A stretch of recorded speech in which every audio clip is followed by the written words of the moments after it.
What's going on, everybody? It's Charles McMurray, aka Chugga. What? That's what they call me. Oh, nobody called you that. Go ahead. I was Chugga first. Sorry. But as you can see, I'm married now by the ring and the wife. Here's my wife. My wife, Nicole. And we thought we'll just do a video, just me introducing my wife and just more or less having a little couples video. This will not be a couples channel. I mean, I know my wife is beautiful and endearing and everything, but it's still me. But we just thought, I introduce her to the world, and we can answer a few questions that couples channels usually do. So, yeah. Yeah. How did we meet? So how did we meet? So, I have to give it up to Kev on stage for the alley-oop. He asked me to do a video with him back in 2013, Ask a CSI Guy, and apparently she saw the video. I think it was like 2014 I saw the video. I don't think it was 13. Okay. Yeah. I think it was like 2014 when I first saw it. And so I think the next year, Mm-hmm.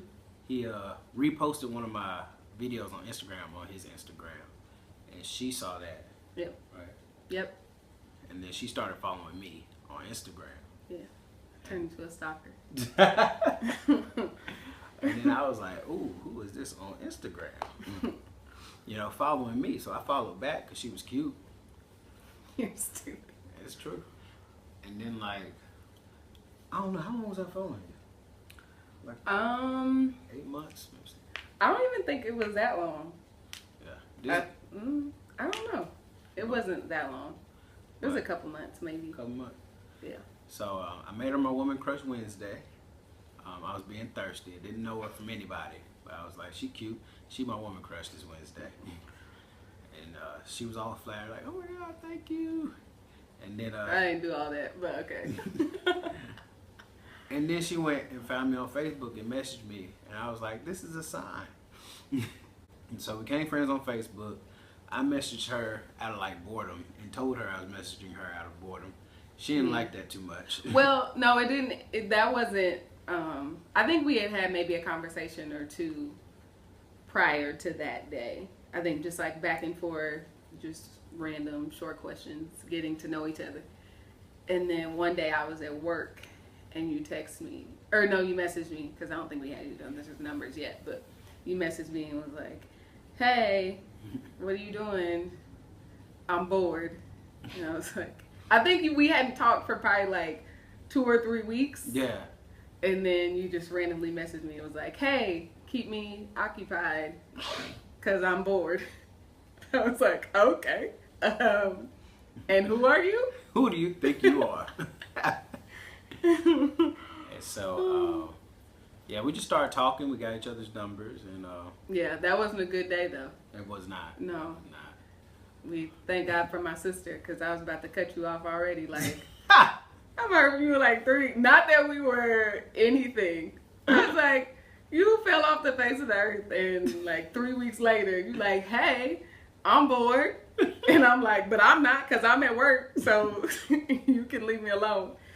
And my sister told me I was being mean and that I should. Mind you, at the time, I was unemployed. And so the concept of people actually going to work every day and people being busy at work, I'm like, hey. I was chilling. I was job searching. I was just on my computer hey, what you doing? Yeah. But got each other's numbers. Mm-hmm. Started talking. Found out she lived in Illinois. I was like, okay, she's going to be a good friend. That's what I said too. And it just grew from there. We just became really good friends. And a year passed and we started dating. Another year passed and I proposed. Mm-mm. We ain't gonna do that. Oh, it was just so amazing. Another year passed and we started dating. Another year passed. He did not want to date me, so we're just gonna be really we're gonna be really honest. We're just gonna act like we flew, it just flowed into a relationship. Oh no, I invite you here. We're gonna let people know how you really are. He rejected me. I did not reject her. I knew, like, So tell us what happened. we both knew that we were going to be in a relationship. I didn't know how and when to go about it in a sense where it was like, you know, appropriate, when it felt right. You know, I was just apprehensive about the when, if I was ready. You know, it wasn't if, but just more or less when am I ready to, you know, be a boyfriend and do this long distance thing and you know, be good to her and be the person that she deserves. And so just that apprehension kind of kept me like, I don't know yet. The amazing thing about my husband is that he didn't say any of those things. No, I'm not. So after a year of us just kind of talking back and forth and FaceTiming and all of that good stuff, he had planned on coming to Mount Vernon, Illinois, where my family's from, for a visit. And that ended up not working out. And so I was like, you know what? I'm going to just go first. I'll, you know, get a plane ticket. I ended up getting a bonus from my job. And I was like, you know what? I'm going to just use my bonus check and I'm going to just buy a ticket to Charlotte. And Love me. I did not love you at that point. So I bought a ticket and I stayed for about 3 days. And the third day is when I was like, all right, look, I'm going back home. Just be honest with me. Like, what are your intentions? If you feel like, you know, you're not ready, I respect that, but just let me know. Because I'm going to go back home and keep it moving. Like, I just want to know if anybody approaches me, like, what should I say? And he was just like, I don't know. I mean, I don't know if I'm ready. That's a terrible child. That was all you said. I mean, I just don't know. All the sweet stuff you just said about, you know, I just didn't know the timing, and you didn't say any of that. It was like, I don't know. Because So you I was sprung it like, up. all right. I sprung it up on you after a year.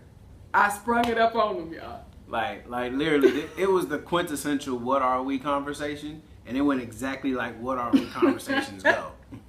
So I'm not gonna act like I'm better than any other of these trifling guys that's out here. I was the same person. And I told her when we met, I'm like, look, I am no different from the other guys. You did. You was like, I'm just like every other dude out here. But I will say, I'm at least honest, like, to a fault. Sometimes it works to my detriment. But, you know, after the trip, she went back home. You know, I was telling all my boys, you know, oh yeah, she was here. We had an amazing time, you know, and they were like, so, you know, are y'all a thing? And I was like, nah, man, I don't know if I'm ready. And they were like, what's wrong with you? Great. And I was sitting there, I was at home like, what is wrong with me? I got a perfectly good woman that wants me. Like, what am I doing? Like, and so the next month I went down there, or I went up there, and we made it official that month. You know, I want to say I righted my wrongs, but we made it official. Felt like I was being punked. I was like, you sure? We just saw each other a month ago, and you were like, nah, I'm not ready.